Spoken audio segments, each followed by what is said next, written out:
and one you don't really hear much about. Despite them being a Canadian company, they have hotels all around the world, with the majority of them being historic structures. One of them is the Fairmount Banff Springs, located within the stunning Banff National Park in Alberta, Canada. It's a well-respected property with a ton of history and a pretty iconic structure in the Canadian Rockies. So today, I'm flying out to see what it's like. We're checking in for one night in Fairmount's prestigious gold category, getting the highest level of service with some of the highest prices to accompany it. So, does this experience justify the high price? Well, let's find out.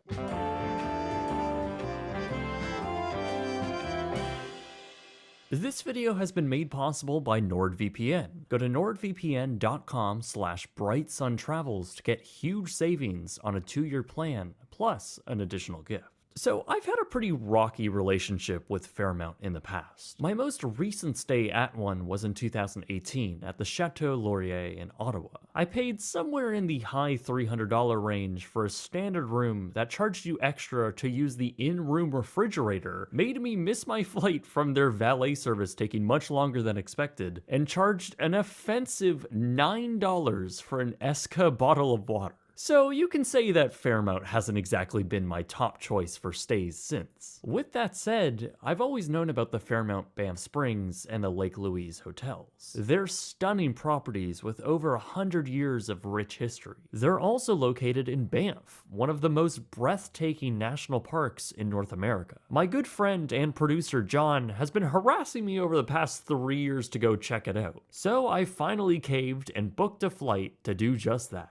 The Fairmount Banff Springs is about an hour and a half away from Calgary's International Airport. Although it doesn't feel like it, as once you reach the mountains, the drive gets a lot more pretty. It continues to do so once you enter the actual town of Banff, and ultimately arrive at the Fairmount, which is a stunning and massive Scottish-inspired castle. It was built in 1888, and is essentially built upon the confluence of two rivers. It was originally built by Canadian Pacific Railway as a structure looking rather different than how it does today. That's because in 1926, the majority of the original structure had burned down, and the present tower was built in the years following. The Banff Springs Hotel, as it was originally called, hosted many dignitaries from King George VI to Queen Elizabeth and a few Canadian prime ministers. It was ultimately designated as a National Historic Site as well as a UNESCO World Heritage Site. Canadian Pacific Railway's hotel division was actually still acting as the owner up until 1999, when they had purchased the controlling shares in the Fairmount brand, to which they had decided